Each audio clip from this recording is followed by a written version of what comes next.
it's exciting. It's exciting for the Padres organization. It's exciting for San Diego to see, ownership in this organization really pushing for a guy like that. Once you add a guy like that in the lineup, he really, really helps everyone else around him. So it's exciting to see.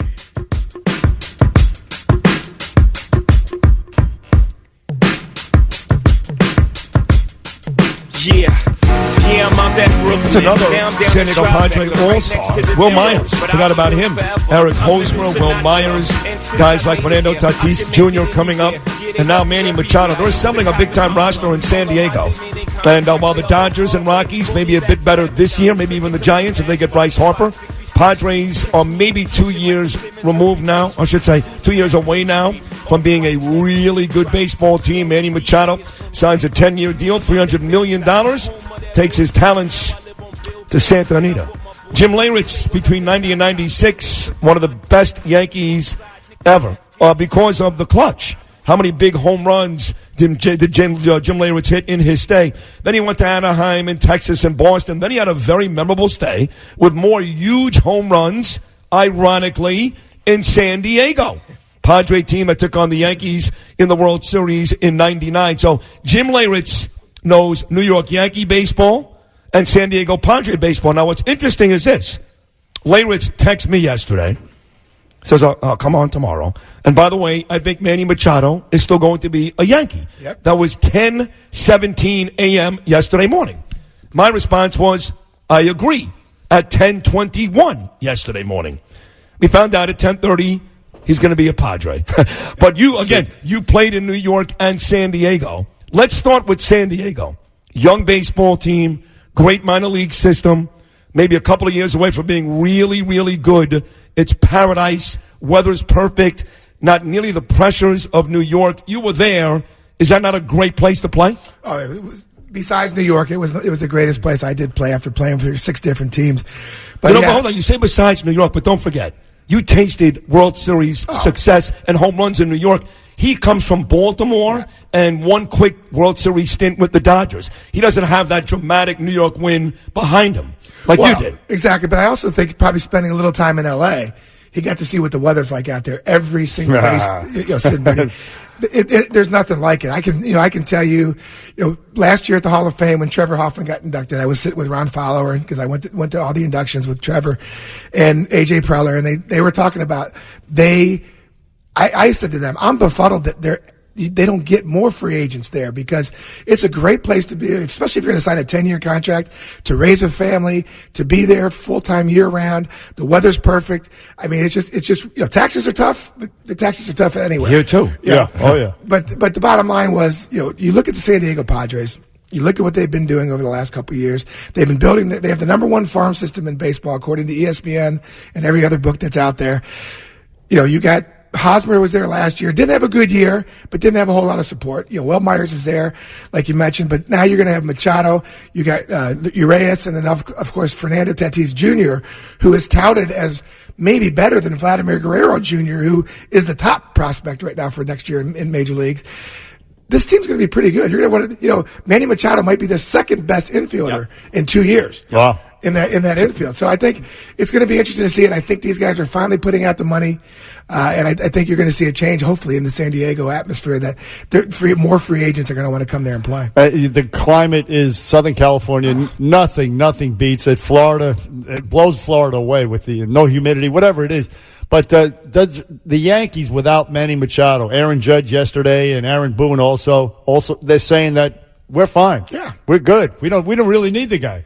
No, now they're saysaying that, but is that true? Well, it's one of those things when I said, I think I was probably talking to you at the time, yeah. When Troy Tulowitzki came out, when Colorado released him, or Toronto released him, and when that happened, the first thing I said is, if I'm the New York Yankees for $500,000, why aren't I signing this guy tomorrow? Yeah. Especially if he comes back even a little bit healthy and is able to put that stopgap in between until Didi gets back. This is the perfect scenario. You save the money. Guys, listen, next year you're going to need money because Mike Trout's available. And if I'm going to put a franchise player... And Arenado. So if the kid goes backwards defensively this year, Andujar, Arenado is every bit as good as Manny. You get him next year. Now, that's good, but is this rationalizing? Yes. Or no. This actually... No, it's true. Listen, the Yankees needed help, as you know, Jimmy, in other areas. They had to spend money on pitching, which they did. They had to spend money on bullpen help, which they did. They could not afford, after getting Stanton last year, to blow $300 million on Machado or Harper. They are good enough offensively. They got to stay healthy, and you got to get Gary Sanchez to come back and play like Gary Sanchez. But to add another bat like that, that's just the rich getting richer. That's crazy. Well, they need it. Yeah, you look at the Yankees. They won 100 games last year. They improved their pitching. They're starting pitching this offseason. Their bullpen is still lights out. And now you got you got another year for Andujar to have under his belt. People keep talking about what a bad year he had at third base. He made less. I don't know if this is an exact thing, but I think he made less errors than Derek Jeter did his first year. Right. He just didn't look that good making the errors. Right. But offensively, what this guy brings and what the possibilities. I remember talking to Chris Chambliss, and Chris Chambliss said, "This guy reminds me of a young Hank Aaron as far as his hands go." Miguel That's a Andujar? huge Wow. compliment. And when he said it, I was like, okay. Yeah. And he goes, no. He goes, I was there during that time. This guy his natural ability and the way he swings the bat, that's who he reminds him of. That's a huge compliment. And I think you got to give this guy that opportunity. And I think Brian Cashman and them did a great job. They offered here's $220. We want you to come, but we're not going any further. Right. Man, he got $300 million. I'm going to San Diego for $80 million. Right. Listen, by the way, you guys should have texted me because for days my sources were telling me that Machado was going to the Padres. But, You had it? Bernie had it? I kept it close to the vest. Yeah. I would believe you if I didn't see Tim Kirchin come on at 10:30 and go, oh, my God, I'm shocked. Anyway, Jim Leyritz, 90 through 96, an amazing Yankee, did spend time in San Diego, and they were a very good team, World Series team. Tony Gwynn and those guys. Machado goes to San Diego. Now Bryce Harper is next. Yep. And the discussion was, well, Scott Boras was waiting. Now that Machado got 300, Harper wants 400. That's nonsense. Not going to happen. He's going to get about the same, maybe 10 or 20 more. That's it than Manny Machado. But again, much like Manny, when you've got Judge and Stanton in your outfield, in your lineup, they don't really need Bryce Harper either. I don't expect him to land here either. Maybe San Francisco. What are you hearing about Bryce Harper? Well, no, like you mentioned, I think he's going to wind up. I really thought he was going to go to the Dodgers. When the Dodgers made the trade with Kemp and Puig, to me that just signaled, okay, we're going to make that room for Harper. By the way, the Reds are going to be very good this year with those guys. Real good. Yeah. Real good. Yeah. Thank God. That's my team growing up in I know. Cincinnati. But as soon as that trade was made, I thought for sure they were signing Harper right away because that made sense. He's from Vegas. He wants to be on the West Coast. That made sense for me. Now you hear San Francisco, and Philly still, I guess. And the Phillies, and I think the Phillies have to get him. Well, that fan base is going to go crazy down there because you know what? They've made some other great moves. Great. They've built themselves. Andrew McCutchen pitching. But I will say this: Philadelphia fans, stay back a little bit because everybody's going to try to get into the Mike Trout sweepstakes next year, and the two places we know he wants to go are New York and Philadelphia. Wow. You got that opportunity. If they're talking about in Anaheim, discussing a long-term contract. If they don't win out there this year, he's not going to stay out there. He's going to go somewhere where he can win. We'll take him.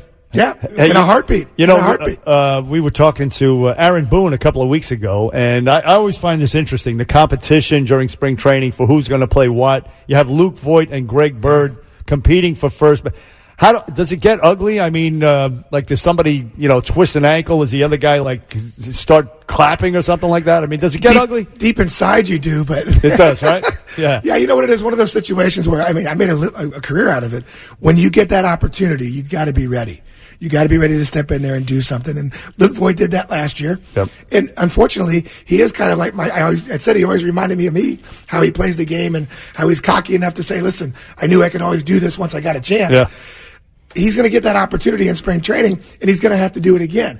It's unfortunate that a player like that has to keep proving over and over again. Right. But unfortunately, that was you. That was my situation. Every year. Yeah, and you have to do easy. it. Yeah. But you know what? The benefits that you get after it is worth it. No doubt. Last one. Aaron Boone, I thought, did a very good job last year. I kept fighting with the callers, and not even Bernie, but other people in town. They were killing him. Stanton strikes out 5 times. Boone's fault. Stop. They won 101 games last year, but Girardi had him 1 game from the World Series 2 years ago. Boone got him to the ALDS last year. Now they're saying, we don't need Harper, we don't need Machado. I agree. But now there's a tremendous amount of pressure. Year 2, not year 1, but year 2 on Aaron Boone to have a big year for the Yanks. Agree or disagree? Oh, agree 100%. You got to figure out, last year would not have been, I don't think we'd have been on Aaron Boone as much had the Red Sox just not run away with everything. Right. I mean, they had the magical season that the Yankees. Which again wasn't Boone's fault. Right. Also, it wasn't Boone's fault that everybody got hurt and Gary Sanchez forgot how to play baseball. Well, exactly. I mean, when you're a catcher that you think is going into spring training is your number one hitter, and he winds up hitting 190 the entire year, and is a defensive liability behind the plate. That's a problem. I think they've worked this all season. I know Joe Girardi has said it a few times on MLB Network about what he thought the situation with Sanchez was and the problems. Maybe they heard that and finally they're going to start trying to correct that. But it's a situation where you got to expect him to bounce back at least a little bit better. Maybe 250, 270 with the same amount of home runs. But more importantly, I think the pitching staff, the starting pitching staff has improved so much. And I think this Paxton kid, if he can handle the pressures of New York, he's going to be like an Andy Pettitte. He's going to be somebody special here. Jim Leyritz, Yankee great. Jim, listen, one question. Are you a John Wayne fan?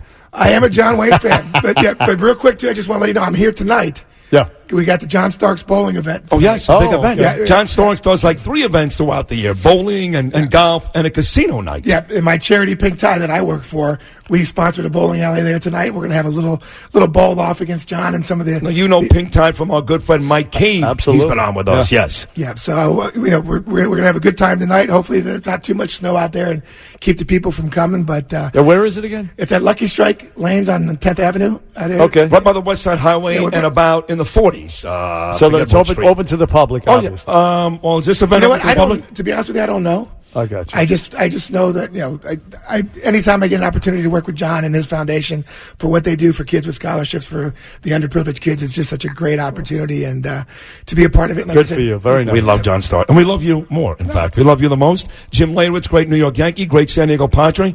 Baseball season is here. Let's get it. So we expect you to be a guest often on the Bernie and Sid show, and Sundays as well. So we'd love to. All right, the great Jim Leyritz, we love you. Thank you.